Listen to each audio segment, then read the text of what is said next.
Shall I pose a question? What is the choice before mankind? What is the Choice before mankind. Choice before mankind. choice before mankind?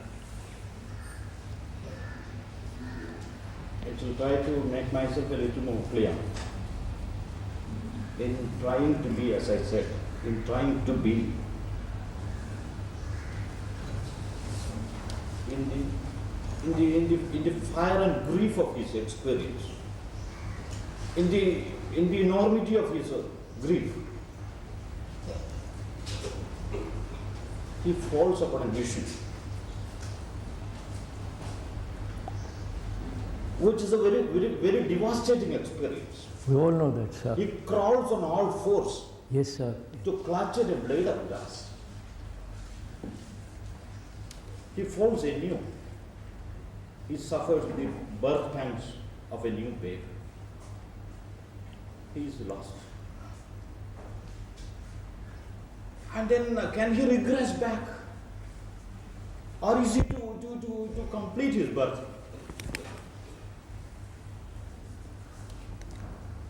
Completing his birth.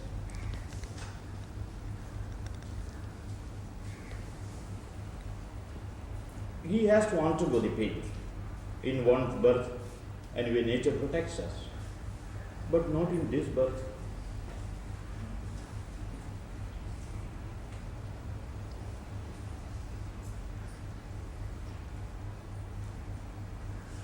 Are you asking, sir, what is the challenge before mankind? Is that it? What is the choice? What is his choice? What is the What is his choice? To choice? be born or not to be born? Sir. To be or not to be? Oh no. I mean, what is the challenge for mankind at the present crisis? Would you say that's the real question? No, that is not the real question. What is the real question then, sir? The real question is to be or not to be. I don't quite understand. To die or to live? Hamlet? No, no. That is the. I do violence with language in order to carve out an idiom to communicate. I fail perhaps to communicate. I don't quite understand, sir, the question. Perhaps you would understand, would might explain it, sir. What is the real question which we have been discussing for the last 2 days? We all see, quite obviously, the deterioration of mankind, not only in this country, but in practically every country. And not only how to stop it, but also to bring about a rebirth, not of the old pattern, but a totally different way of life. Is that the question that we're... I haven't got very clear. We were talking to, we're asking, as science, Karl Marx, Gita, the Upanishads, Mao, science, and all the organizational propaganda and institutions have completely failed, right? And we're asking, is there a way of living which is totally religious in the sense we are using that word, and we are trying to investigate what is that religious life? Because historically, as one observed, a new culture, a new way of painting, music, living, comes out of a deep, profound religious life. Historically, it has been proved and so on. So what we are investigating that, aren't we? Huh? So could we go back to that? Perhaps we'll answer your question, sir, as we go along. What is that religious life? Which is not sentimental, romantic, devotional and all that kind of stuff, because that's utterly meaningless. What is a truly a religious mind? That's what we are trying to investigate while in this group. Marx wasn't a prophet. What, sir? Marx wasn't a prophet. He was not a prophet. He only discovered. He was He did not see. He was an intellectual bourgeois. If he were a prophet, what would his job have been? Sir, we are not discussing Marx, if you don't mind. We are in the middle of this discussion, right, sir? Let's be clear, right? Which is, as man, as we said, Achuji pointed out day before yesterday, knowledge, whether it's Marx, science, or the accumulated knowledge of mankind in that field, that knowledge is destroying man. And to end that destruction, a new way, which is a religious way, has to be found. We are investigating that.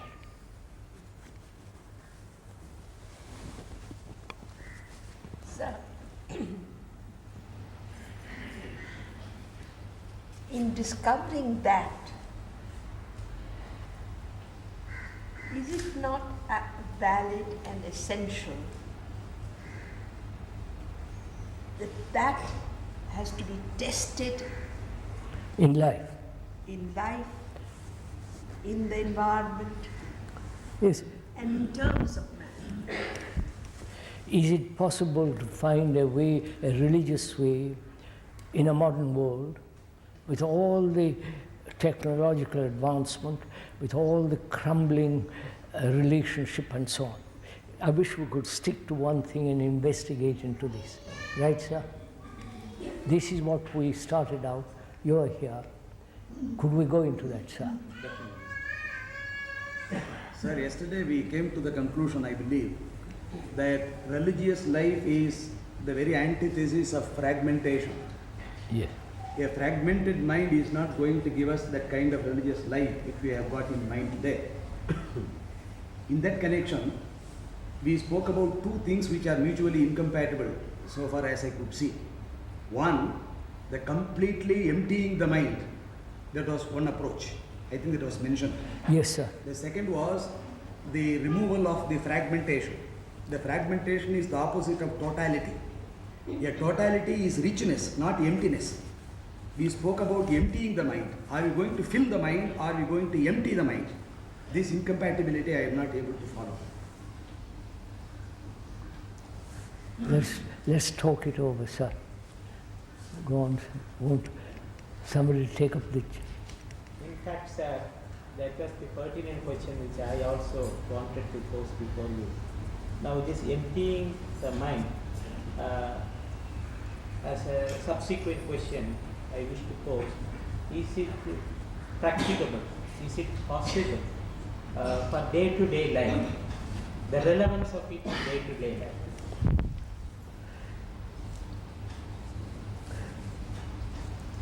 Are we investigating, sir, what is a religious life?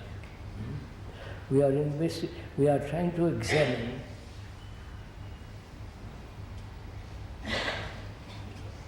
a way of life which is non-fragmentary, a way of life which is holistic, whole, and perhaps that would lead us to a truly religious life. Now, we said to yesterday, thought in itself, because it's limited, it is, all its movements are fragmentary. Thought itself is fragmentation. Right? Would you accept that, sir? Sir, there is one difficulty in accepting this. Don't accept it, sir. Examine it. No, since you asked whether we accept it. In the sense, do we move together? I am saying that the difficulty in accepting this even this thought is the result of a fragmentary thought, is it not? What, sir? Even this thought, No, it's not a thought. It's a state. It's a, you see, this becomes too. But it's an insight. It's, I would say. alright, even if you call it as an insight, is it not the result No, of a fragmentary no, sir. personality? No. That's what you see, we have lot of knowledge, and then out of that knowledge there is a way of functioning. What is the difference between knowledge and insight? What is the nature of insight? I don't know if we can go into this, because religious life, if you say a sane life to start with, there is some connection between that and insight, which is not just knowledge, which is not a memory function. Is it possible to communicate this distinction? It's very difficult to communicate this distinction, but if one has insight, one may be able to speak out of it. I would like to add one more clause to what you are saying. That is, an insight is different from a conclusion. That's right. When there is knowledge, there is conclusion. When there is insight, it opens a door. Yes. So, we must also understand the difference between a conclusion which comes out of knowledge and an insight which is totally different, qualitatively different. I think it is better. It will be useful to explore this if what I am saying has any. I will try now to explore what is insight. Is that it? We have to see. Huh? We have to. I'm just asking, sir. I'm not. Is that what you are? Well, no, I think we're trying to explore also. Here, this man makes a point. He says that you say thought is fragment. You make that statement. Now, he says that's a thought. You say that's an insight. No, I didn't say it's an Or insight. you say it's a statement. Now, what's the difference between a statement and a thought? No, I think we come to that, sir, if you don't mind. Let's first investigate whether thought, whatever it does, all its movement is fragmentary. Okay. Could we explore that for a minute? You know, we've often discussed this question of how can a fragmented mind... We'll come to that, sir. First, let us see that all the movement of thought must inevitably be a broken up process. That's all. Now you are asking whether that statement is not also a fragmentary statement. It is. Right. That's all. So what are we let's move from there. So May I say something, sir? I see the movement of thought. We discussed this yesterday. And I'm observing it. huh? I'm observing it. Even as I observe, I become very silent. But at the same time, I see the need for change, the urgency of change, and the very content of observation undergoes a change then. As it happens, as the whole thing occurs, I see there's a conflict, because I think this is very related to what these people are saying, because there is a conflict, because I want to change. I want to change, and I want others to change. And I see it's all in the moment of thought. Yes.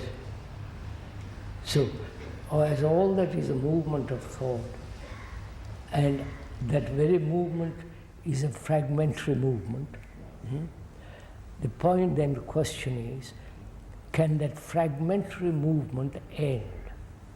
Right? Right? What do you say, sir?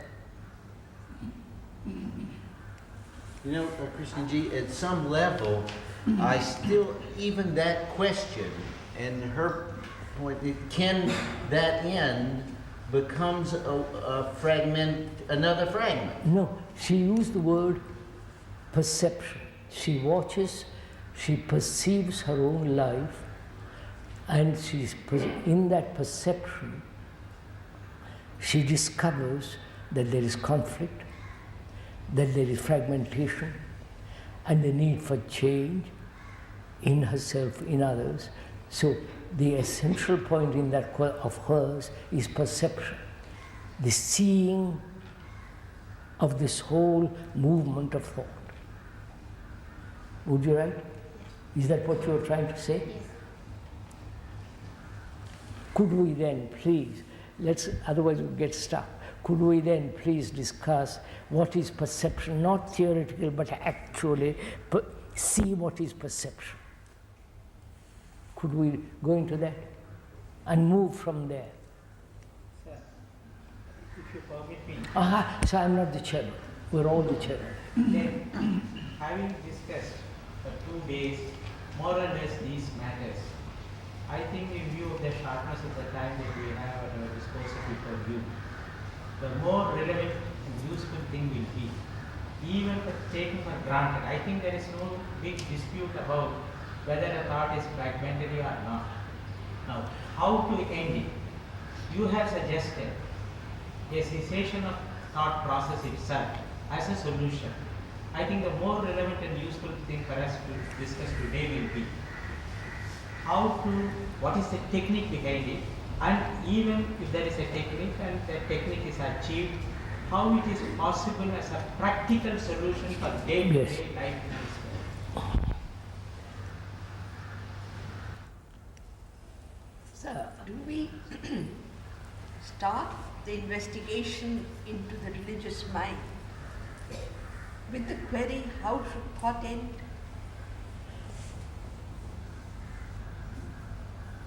Is that the question? So are you asking that question? Is she answering? I'm asking that. I am more Do you down to start? that. I'm starting it. So am I. I'm down to I'm the earth. starting that. Below the earth. I'm saying, do you start the query into what is a religious mind, into an investigation into how thought should end? Because then you have already projected before you start that point which you want to get to. It's not a free inquiry, because then all your direction is movement is towards the ending of thought. It's a motivated inquiry. Would it help, sir, to answer your question, and perhaps her question too? What is a holistic perception? Would that help, sir? In daily life? No, it won't help my question. Unless there is a direct answer. Let's make clear, what is your question, sir? Oh, my question is this. I, for the time being, accept your suggestion, your solution that you gave yesterday, that the solution for all the problems would be the cessation of thought, the stopping of thought process. Then to achieve that, Do we say the end of all problems, which is a religious life, is to end all movement of thought? Is that all movement of thought. thought? That's how I have understood it. Yes.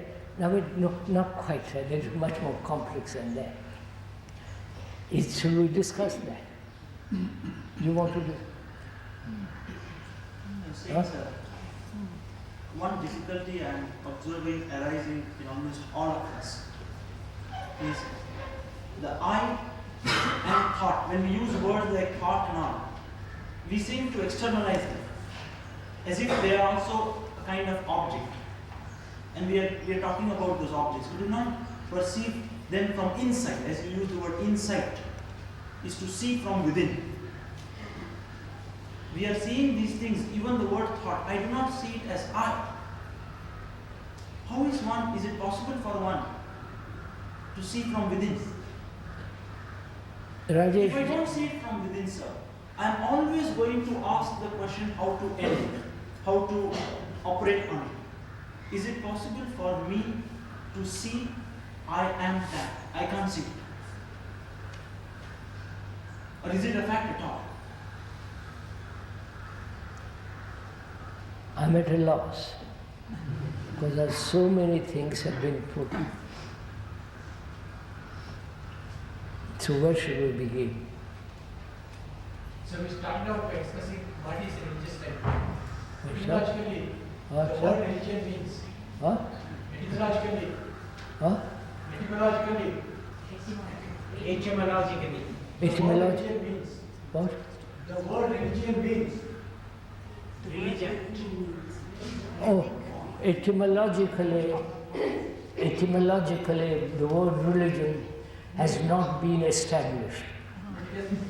Wait, sir, just you asked me, I'm trying to explain, if you don't mind. It has not been definitely, the root of it has not been found. It used to be legere, which means to tie at one time. They changed that through historical process time to now they are accepting the word religion means a state of total gathering of all your energy. That's all they have said in good dictionary, etymological dictionary. It says gathering your energy, full stop. They don't say anymore.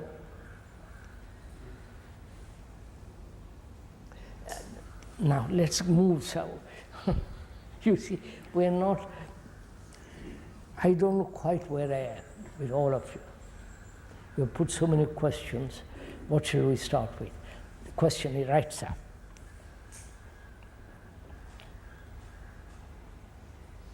Do we all see or perceive or understand, either intellectually, verbally, or deeply, that thought in itself being limited, whatever its activity is or will be broken up? Do we see it or intellectually agree? So, the next question arising from that would be, if I'm subject to correction, that is it possible to stop thought? And if it is stopped, then what is my activity in my daily life? Right? Now, let's look at it. Can it be stopped? And who is it that stop it? Right, sir? If there is an entity which can stop it, that entity is either outside the field of thought or created by thought itself. Right? Right, sir? Either, I'm repeating so to make it quite, either it's an outside agency that's going to stop it. If that agency is outside in heaven or God or whatever you like to call it, then that very outside agency is created by thought. So, our problem then is, can thought realize itself as limited, and therefore, being limited, it limits itself to a certain activity in daily life? Is that clear? Am I answering the question, sir? Now, next question is, can thought become aware of itself, and in the very awareness, it has put itself in a particular corner, as it were, and from that corner it acts. But it is limited, and it knows itself as limited. Can we turn it, let's look at it from another angle then. Delighted. If I want to nail a nail in the wall, I take a hammer, right? And hit And your thumb. I hit the hammer. I hit my thumb. If I want to go rowing in a boat, I use an oar, and I row. If a screwdriver, I use for a screw. Now, what happens that thought doesn't see itself in such a fashion? In other words, thought has a function like a hammer for a nail, a screwdriver for a screw, or an oar for a rowing. What happens that thought arrogates or is arrogant or takes on more than it's supposed to take on? I don't understand your question. In other words, we're saying that you're suggesting that thought has its I'm not suggesting, I'm just exploring. Well, we're saying that thought has a limited function and that it operates like a hammer to a nail. No, sir. Don't bring in hammer and nail and all. Just let's look. First of all, can thought, this is a question, sir, can thought become aware of itself as being limited? That can it? No, we don't agree. Can it? That's the question. Can it? And I'm asking you. This is my query. Oh, Lord. Can thought become aware that it is limited? It is a query. Or can thought only think that it is limited? And then it is still another thought which says, I'm But limited. that's the whole issue. No, if you will, let's move out of thought for a while. Can your consciousness become aware of itself? Exactly. I'm just putting the same question, sir. Huh? It's the hammer to the nail question. No, sir. What is the difference between thought becoming aware of itself and consciousness becoming? Same question, is the same thing. I'm moving it, perhaps you might understand it more comprehensive. I would ask you one thing. Has consciousness itself got the capacity to reflect itself?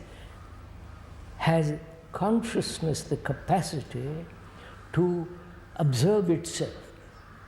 Yes, keep it simple, not reflect itself. Observe itself. No, is there in consciousness a seed or an element that observes itself as it is? As it is. Now go on, say, inquire into it. If it has Don't if. Let's inquire. No, sir, I'm inquiring. If what you say, I'm putting it to you, if what you say that there is a seed. What? If what you say there is a seed. I don't say there is a seed. He doesn't say that. You ask a query. Has consciousness the capacity to perceive itself? That's all. Then you went on to say, is there a seed? That's questioning to encourage. I'm questioning that. Is there a seed? On the one hand, you have No, there is no seed. That's just of course So not. we bite away the seed. Why not turn it the other way, though, and say, we see that consciousness is not... No, Let him finish. There's an observation that consciousness is not seeing itself. No, sir, just a minute, sir. That's why. I think that's why I said it's very important to understand observation. Forgive me, it is relevant to the question, sir. I understand that. Is there an observer observing? Or there is only pure observation? That's what I want to settle first. Yes, sir, before you pinpoint to the core question, I think somewhat opening out is necessary. Throw it out. If consciousness can observe itself, then I think we are introducing a duality even within consciousness. Sir, consciousness is full of duality. I do, don't do, I must not, fear, courage. The whole consciousness is that, our consciousness. You see, that's why it's so difficult. I say one thing, you say another, we never meet. Well, only one question, sir. Are we admitting that thought is capable of recognizing a fact? No. No. Let me ask you another question. Is awareness in consciousness part of consciousness? I am aware of a fragment. I would like to discuss, if I may, to come to the point, how is there an observation without the observer? Because if there is an observation which is not of the observer, then that observation operates on the whole of consciousness. That's all I'm trying to say. You may not accept, just a minute, sir, let me finish. I am saying it's important to discuss or explore this question of observation. We are missing the main point, which is there is only observation, not the observer. Now, in other words, if I know that there is observation without the observer, I've already introduced the observer. No. Exactly, the question doesn't come as a true question from my side. If there was pure observation, There'd be no observer. investigation. So, why is there not pure observation? Because you are introducing an observer into that observation. Exactly. That's just you are introducing in your observation the observer. So, who is the observer? No, wait a second. Am I introducing the observer into my observation, or is there observation and then I'm talking to you about it, so there's the observer? No. We are discussing only observation, not talking to each other. I'm asking, as long as there is an observer different from his observation and the thing he's observing, there must be duality on all the rest of it. And as most of us observe with the observer, therefore we have to examine what is the observer, right? Am I moving away from your central question? Because I'm not, sir. I want to come to a point where I can carry this out in my daily life. I'm only concerned with that and nothing else. So I say, how can I observe without the observer? Can I observe my action, my wife, my husband, my children, the whole cultural tradition in which one has been brought up without the observer? If you can answer me that, discuss that, which is, what is the observer to which we give so much importance? So we seem to be dogmatically accepting the distinction between the observer and the observation, as though there is an observer apart from the observation. No. I said, sir, we have established always in our life the observer, right? I am observing, right? I am looking, my opinion is that. And so this whole build-up through generations, this idea the observer is different from that which he is observing.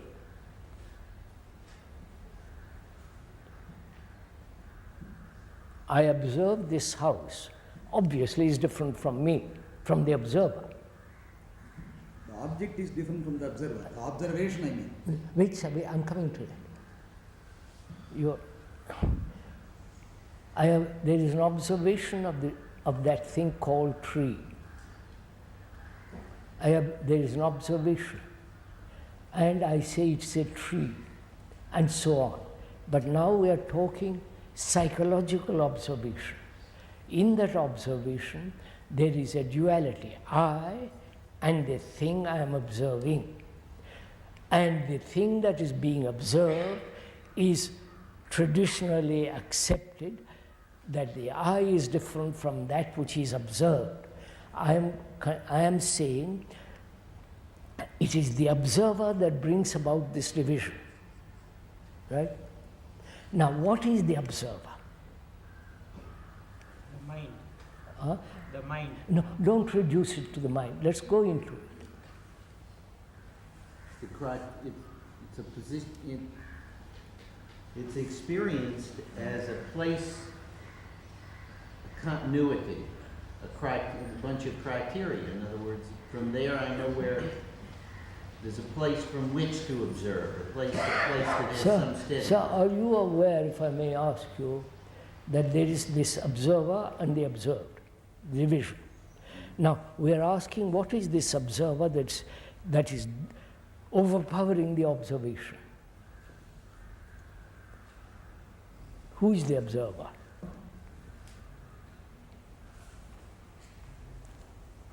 The whole collection of experiences and the identification. That is the knowledge. That is the past. The past being the tradition, the accumulation of experience of mankind, racial, non-racial, the whole system of the past. That the observer is the past. With one addition. With one addition. Add. The addition is that the observer is the past plus the sense of continuity. I'm coming to it, sir. Just a minute. The continuity is the observer, which is the past, meeting the present, modifying itself and continuing. No? Even without... Wait, I mean, I don't know if you agree to that. You see, we project all... Now let's There's go... another piece here too. And There's another. The other piece is that in observation. I'm not talking observation. No. I'm saying that from the observer's point of view. No, I'm asking, sir, please, sir. One is asking, who is the observer? That's all. We are saying the observer is the past, and that past has a continuity through the present, modified, and future. This whole process is the past. So I'm saying, what you are saying is partially correct. Make it correct, sir. Plus tradition plus there is something which is, according to me, the mind. A mind, it is possible for a mind to be bereft of that tradition. That just means, sir, use that word tradition. That what we are saying is the observer is all that. In totality. The observer is that. Add more, take away less. The observer is that. And that observer is interfering, blocking observation, or translating according to the past observation. That's all I'm saying. Now, can you observe? Is there an observation without the observer? Will you grant here? Just, I'm asked you a question. You haven't answered my question. You can One answer. can answer the question. One has to ask another question. Yes, and Which is, the observer has depths which are very difficult to fathom. The No, observer is I not don't only think my so. personal experience. I know, I don't think so. I'll point out. The observer has great depth, as you pointed out. The depth being knowledge. See, if I may say so, the nature of the observer is the field of consciousness. I don't bring in consciousness. I'm bringing it because when you say there are depths to the observer, you can keep on adding depths to the observer, widening it, stretching it, but in its nature, it is the totality of knowledge which is the totality of consciousness. All right, from there, what is your question? The question is, if the totality of the observer is the totality of consciousness. Wait. So listen, sir. I'm listening, but I want to be clear what you're saying. That is the nature of the observer and the nature of what it is trying to observe. No, we haven't come to... No, sir, you said, can there be an... We are only analyzing the observer. He talked of the field of the whole totality of consciousness. And can there be an observation without the observer? That was the question. Now I say, when you say there are depths to the observer, I say the observer himself, just please listen to this, the observer himself is the field of consciousness. Who is that? Agreed. What I say? Then, sir, please listen. If the observer himself is the field of consciousness, is there an illuminating process? What? Is there an illuminating process? Is there an illuminating quality which What? brings this into awareness without any movement? What are you saying? I'm sorry, I don't understand. Somebody understand. Let me explain to you something, sir. You asked a question. Can there be an observation without the observer? An observation. We are now inquiring, please stick to it, Populji. We are inquiring into the observer. Now, I say, when Sunanda said that the observer has many depths, I say the totality of the observer is itself the field of observation. You can keep on extending the observer endlessly. Look, Populji, make it very simple. For God's sake, let's be simple. That is, can I observe my wife or my husband without all the accumulation I have had during my 20 years life with her? See, sir, forgive me for saying so. I may say yes, I can. No, you can't say. No, I can. You can't say yes. If you bring up a particular. I am doing it because the gentleman wanted it. If you bring up a particular, I would say yes. No, that's no good just agreeing, saying it's yes. not agreeing. I can observe you without the weight of knowledge. No, you can observe me. Wait. It's very easy to observe me. I'm not your husband. No, don't. Please. You're my teacher. It's a much different. No. I refuse. Please, we are not meeting the point. We're not meeting the point. Can I observe my wife or husband with whom I have lived, and during the course of those 20 years, I have accumulated knowledge about her, and she has accumulated knowledge about me, quarrels and sex and the whole business of relationship. Can I observe her without the accumulated knowledge? That's all I'm asking. As it is, even in dreams, it is not possible. What, sir? As it is, even in dreams, it is No, not possible. don't bring in dreams. No, even in dreams, it is not possible. No, sir, don't. If you bring in dreams, then we have to examine what dreams are, and at least we're off. Please, just let's stick to that one thing. The observer is the past. Whether he is the totality of the past, whether he is the totality of consciousness, whether he is the infinite depth, and so on, it is still the observer, the past.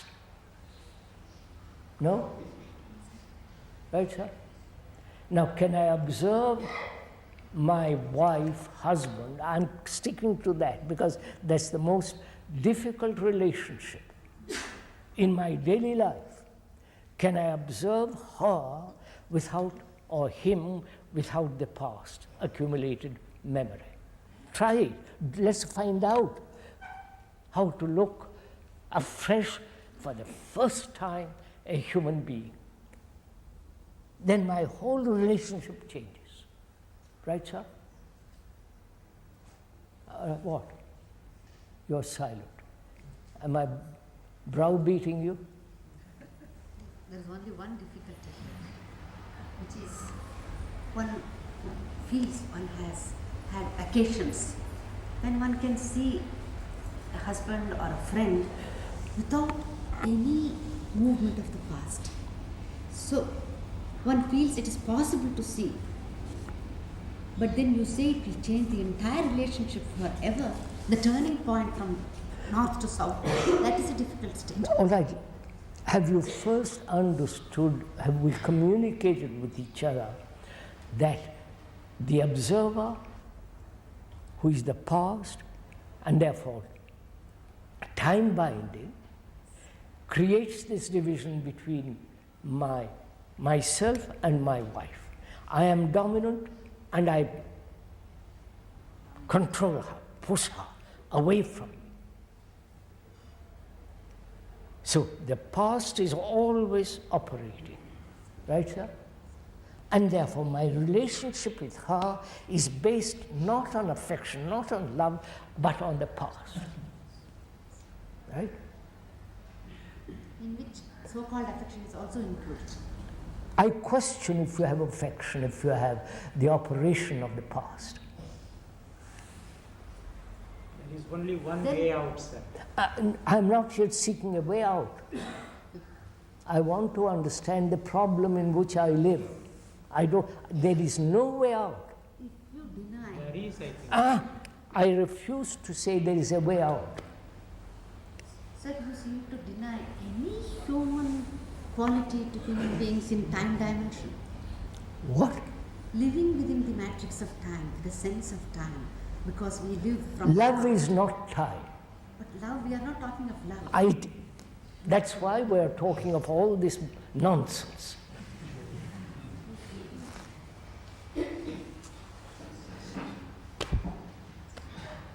That's it. I don't, sir, my question is, I don't want to get out. I don't want to say this is a problem, I want to resolve it. All that I am concerned is how I approach the problem, right? Because the approach is going to dictate the understanding of the problem. No, sir, I think you posed the question whether an observer can observe a thing without the burden of the past. Yeah, that's right. I am saying, in a particular context, it is possible. In a particular context. No, that's not wholly. I don't want a particular thing, but I want to understand if I can observe. In a particular situation, if the observer gets into the technique of ceasing his thought. Of course, I can observe that tree, which has nothing to do. I can observe you. Even then, certain statements are not clear, sir. Sometimes you identify the observer with the past. You say observer is the past. He is the past. Sometimes it is said that observer carries with him the past. I know. Observer is the past. Then the question will arise, is not the observer able to observe the past? Yes. Then he is not the past. But that is his query. You contradicted it. You say, can the observer observe the past? That is the essential nature of the inquiry. Is it possible for there to be an observation without the observer?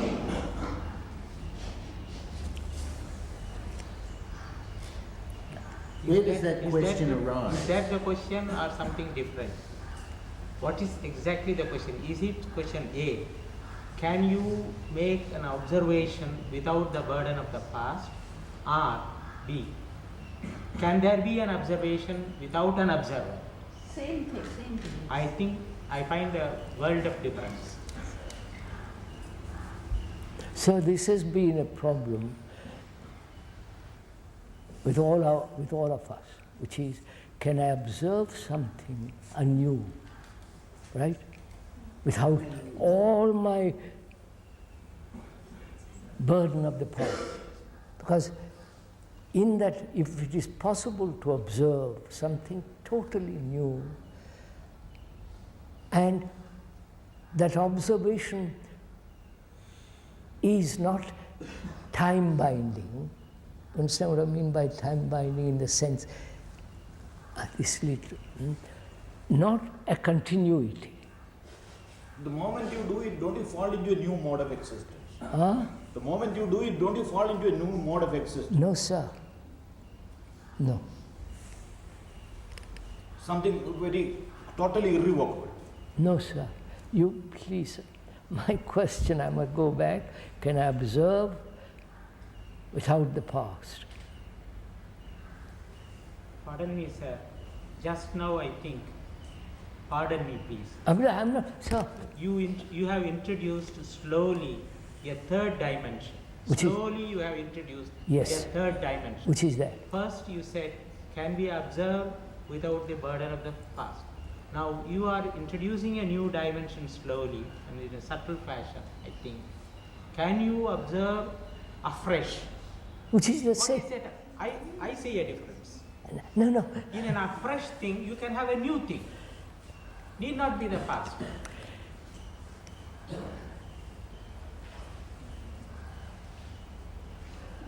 Can I observe you, sir? Can you observe me?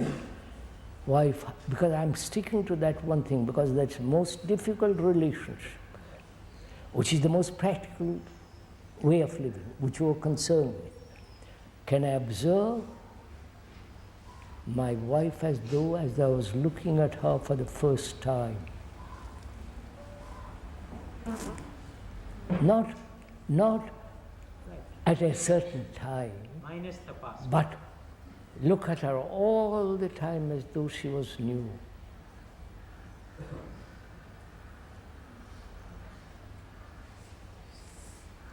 That means, can the observer be absent?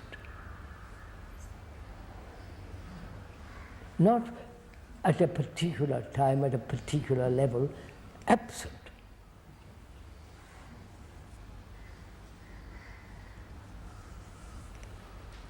Then you say, how is this to be done? What is the system? When you ask that question, what is to be done, what is the system, you are introducing the factor of fragmentation.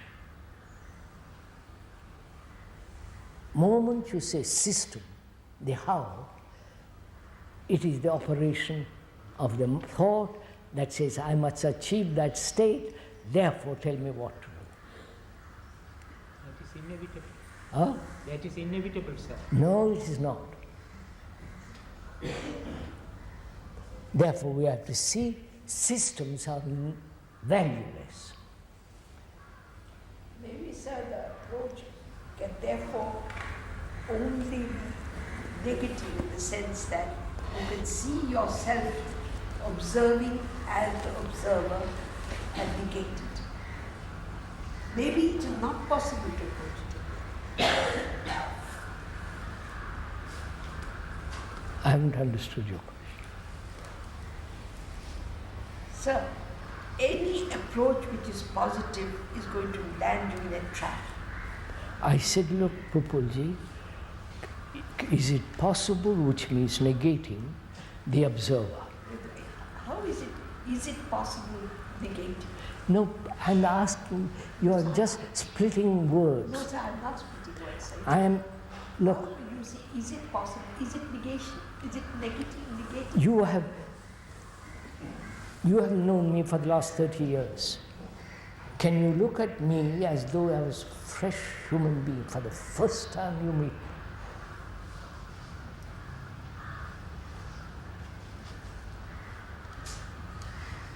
Then what happens? What is our relationship there?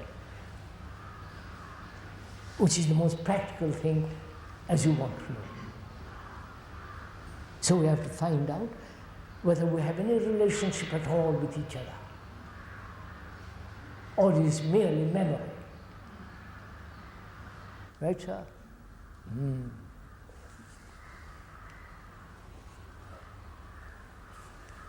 So you're all... At this point, what does the mind do? What can it do? There is no movement for it. Yes, there is. That's why I'm saying, and the process of observing the observer. The observer is the past. Now listen carefully. The observer is the past. Can the observer see the movement of the past taking place?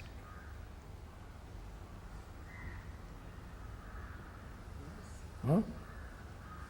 Can you observe? Not you. Is there an observation of the past? The hurt. Let's take the hurt, for example. Is there an observation of the movement of hurt? The whole cycle of hurt, psychologically, biologically, physically, and so on. The hurt, which involves resistance, agony, pain, withdrawal, all that's implied in that. Can there be observation of that hurt, and let that let the story of the hurt reveal itself? What? You're all asleep? What do you say, sir? Is this beyond? Is this impractical? Sir, at this point you are again taking a fragment to reveal the whole. You're all too clever. Hurt. Krishnajita, everything you say in some way is the action of the observer. And it is, you wouldn't be even interested in this if there weren't some sort of discomfort, some sort of conflict, some sort of pain about the sense of duality and separation Of course, between the observer of course, and the sir. observer. So every question arises in the condition of the observer. If I say to you simple fact that love is not of time, and it is only possible in that state, duality, observer, everything ends. Now you make that statement. Absolutely. Swallow it out, spit it out. How am I to listen to that? Then if any human being say, now let me find out if you're talking nonsense, or what do you mean by love? Let's understand it.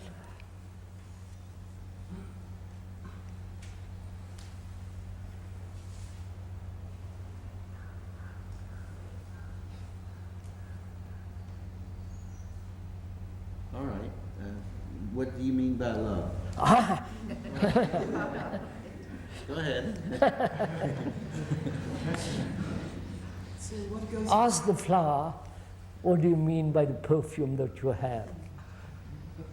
Yes, sir. What, sir? If it has a tongue, it will speak. Huh? If it has a tongue, it will speak. If it has a tongue, it will speak. The flower. The flower. I say the fragrance is. It has many tongues. I say the fragrance is the tongue. Of course, sir. This is. We are entering into the world of poets, not from the world of philosophers. I am not a philosopher. Philosopher means, sir, the one who loves truth, loves life. And philosophy has now become a lot of theories, speculations. When you call a philosopher, I say, I'm sorry, I'm not. So what is it that receives that statement that you've made, and what is brought to bear to examine that statement? There's nothing to examine. But you've asked. If you have love in your heart, you will see it. If not, you will split it up, tear the flower to pieces, say, what? Right? Now we haven't even begun to inquire into a religious life. This inevitably happens at every discussion. We go off at a tangent and get, what is a religious life?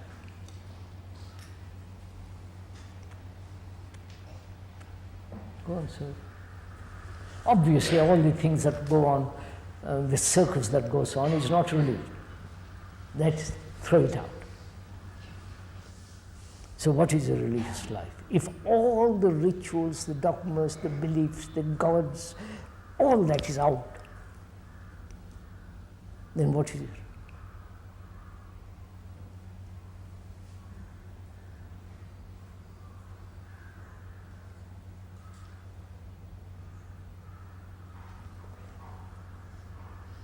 Got it, sir? If all you've thrown that out, which means you're throwing out with it the self, the me. So the essence of religion is the total absence of the me, of the self.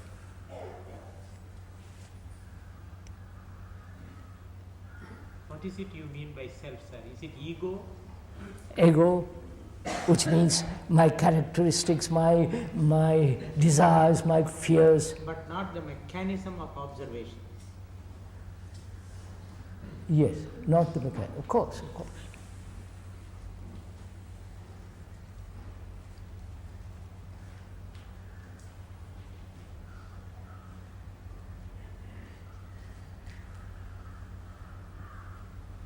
Then the question arises, sir. You make a statement of that kind, and I understand it. I grasp it. Now I say, how am I? How is myself to get out of the way? Right, sir? So I have to say, what is the self? Is it a lot of words? A lot of memories? Attributes, qualities and all that? Is that the self? Huh? Then what is the self? Just a mechanism. Huh? Just a mechanism. What do you mean that's a mechanism? An instrument to observe that you place before it. That is, that constitutes the ego, the me, the I, the self. Not necessarily, sir. Then what, sir? Minus these things, there can be a substance, Huh? a mirror-like thing, clean mirror. You see, this is a theory. And I'm not, sorry, theories have no meaning to me. So do you accept if I say that the self is only an adhesive? Additive. Adhesive. It is something which has the quality of getting things to stick to it. Sir, Achuji, you will give your description of what the self is, he will give his description, and she will give his description. So, Ultimately, we want add yours, sir. all the descriptions, that is not the self. The description is not the self. Right? Are we discussing the description or the fact of the self?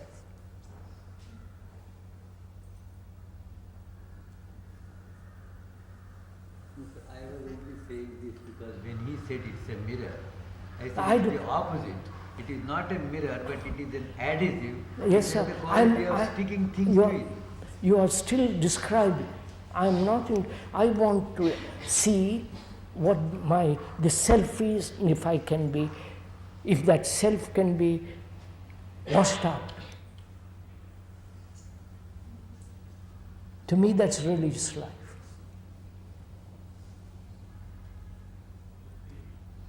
Not the reflection of divine and all that kind of stuff. Those are all theories.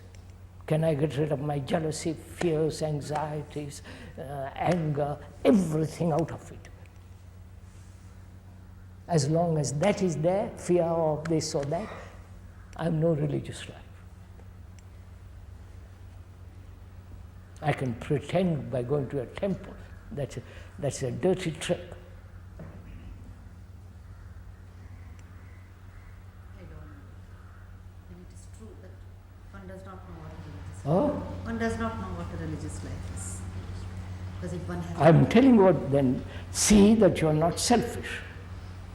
When he says that the self to be wiped away, washed away, What? Why can't you be practical? The gentleman asked, be practical, down onto earth. That is, one of the symptoms of the self is jealousy, envy, greed, authority, power, position, domination, attachment, out of it.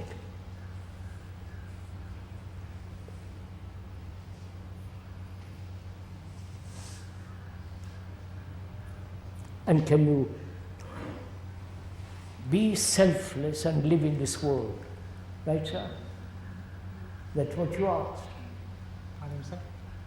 Can you be without the self and live in this world? Not exactly that.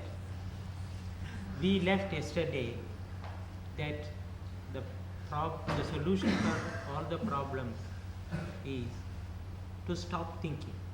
I agree. Who is going to stop thinking? The self. And have you done it? I will try. You can't try it. Then all right. It says, I can't try not to be jealous. Not to be? Jealous. Either I operate on it, end it, and finish with jealousy. I can't say, I'll try it. No, you mean with regard to jealousy. Not to that little particular dirty thing I am referring. I am referring to the whole process of thing. If that is stopped, everything else will be wiped out. Can you stop? Will you tell me That's why that you I have raised stopped? the... So when you say if that stops, stop it then. No, that's why I raised the question that today's discussion will be more fruitful if it moves to that focus about the technique of stopping. There is no technique, sir. Call it by any name. Huh? Call it by any name, sir. Call it by any name if you don't like the word. If you No, don't like the word, it's not a question. The word signifies practice, a continuous repetition. Therefore, your mind becomes mechanical. A mechanical mind can never have love. That's just it. certain processes we cannot avoid, I think. It can be avoided. I would like to get I say, see intellectually even that a system makes the mind mechanical. Intellectually even. And if you see it intellectually, probe it further. We've had systems galore, right? And nobody has come to anything about these systems.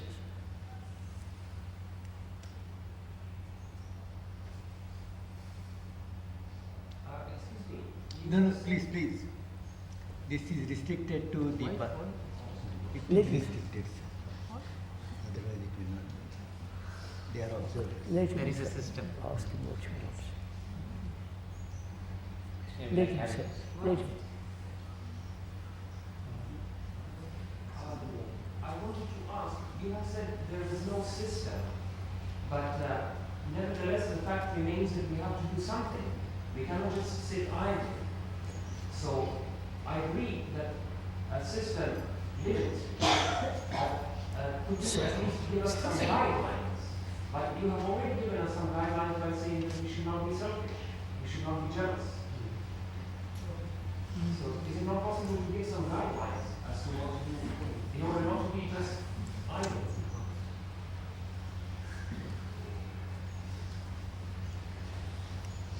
So if you love system, keep it.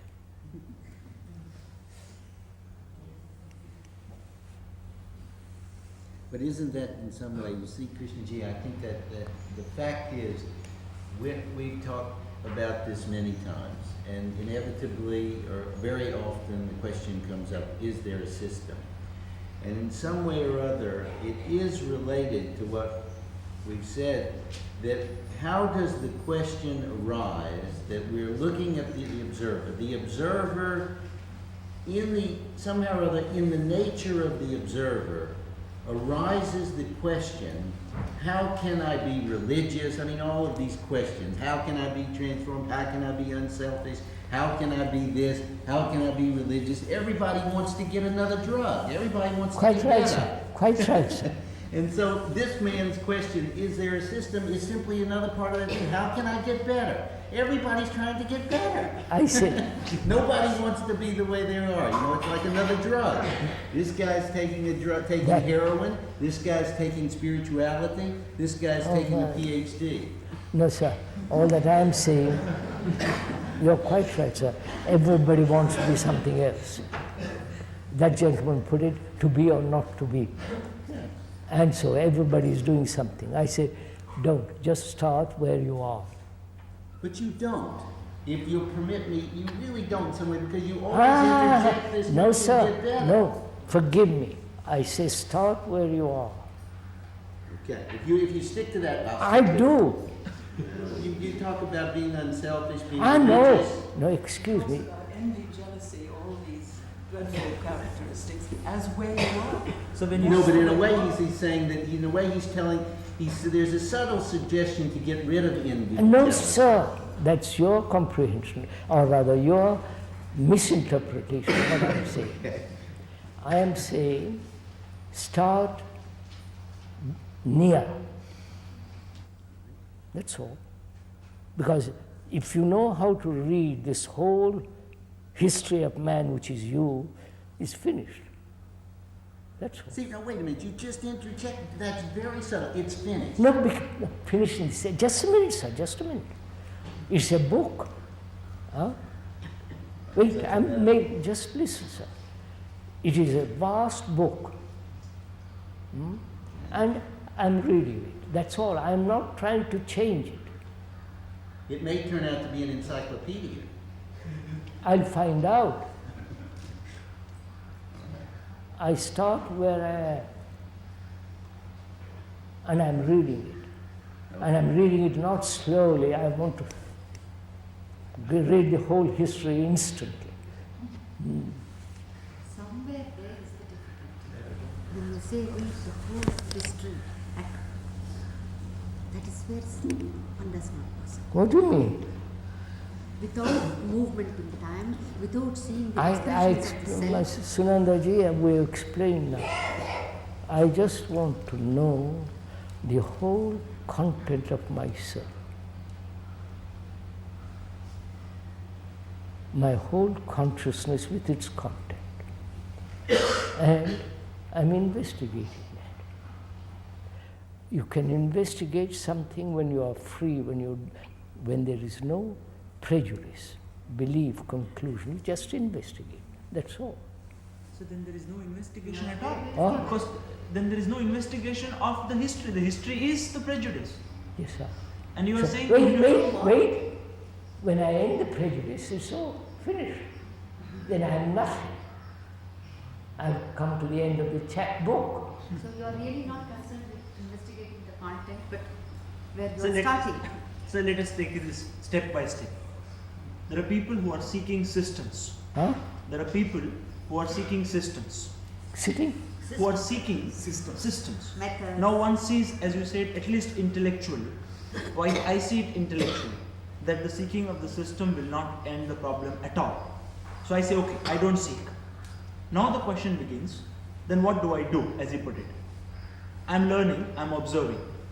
But my observation, my tool of my observation is still the intellect, with knowledge.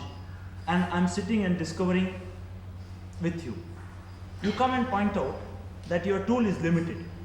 Your investigation is still through knowledge. I see this. Now where am I? I'm saying something which is very factual. Yes, sir. I have denied systems, denied practices, and inquiring. No. If you have put away systems, practice, what is the quality or the state of your mind when you have done it? It's inquiring. I know. Don't say it's quiet. I say it's inquiring. No. But it is investigating. No. You have not answered my question. What is the state of your mind when you put away systems And you have put away the system. Why? Because you see it is false. So, what is the state of your mind when it has seen something false, which has been the tradition of centuries? That is false. What is the state of your mind?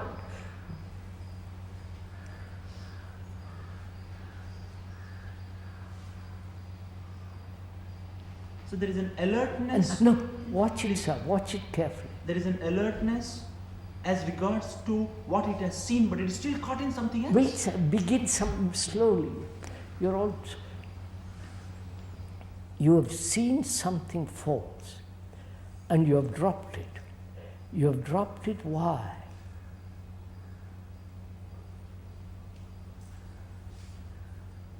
Because I see it clouds. No, you saw something false, therefore you put away. So, the seeing of the false, what has done to your mind?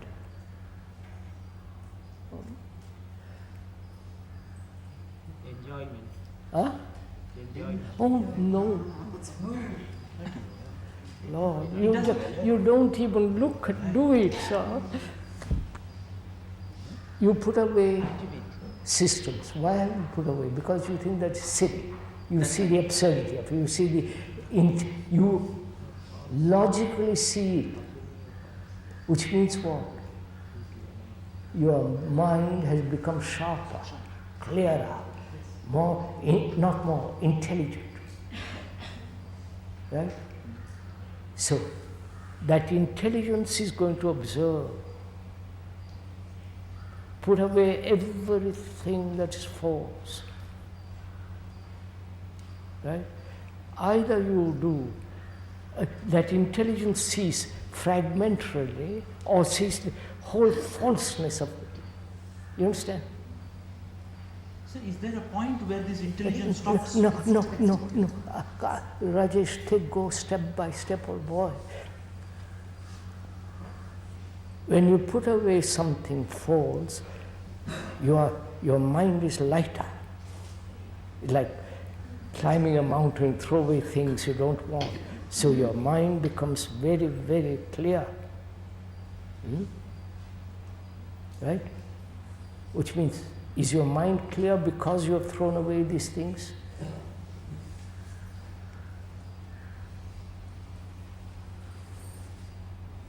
Throw them away. They can't come back. If you throw them down the precipice, they're gone.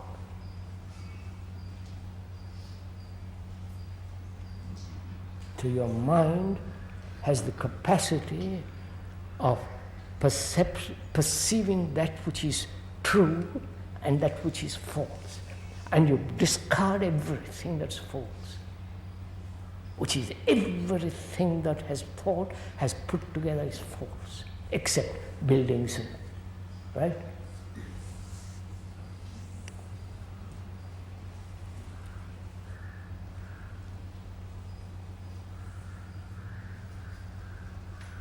So the mind has no illusion,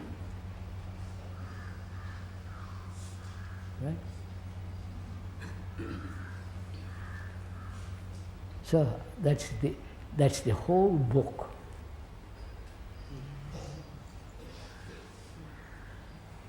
I am not reading anything but the book.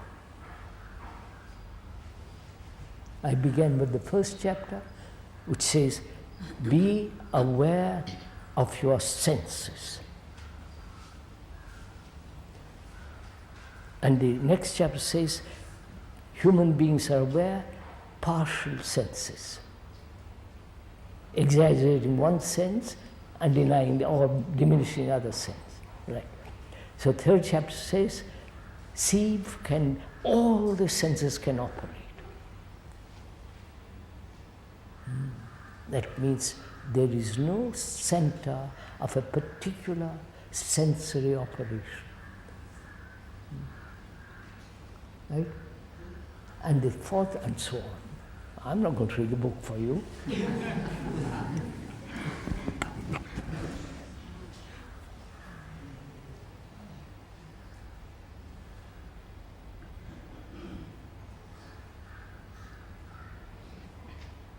Have we explored during these 3 days, what is your religious life?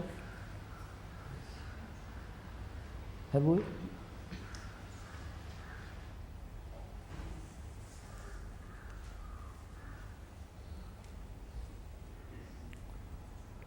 I think we better stop, don't you?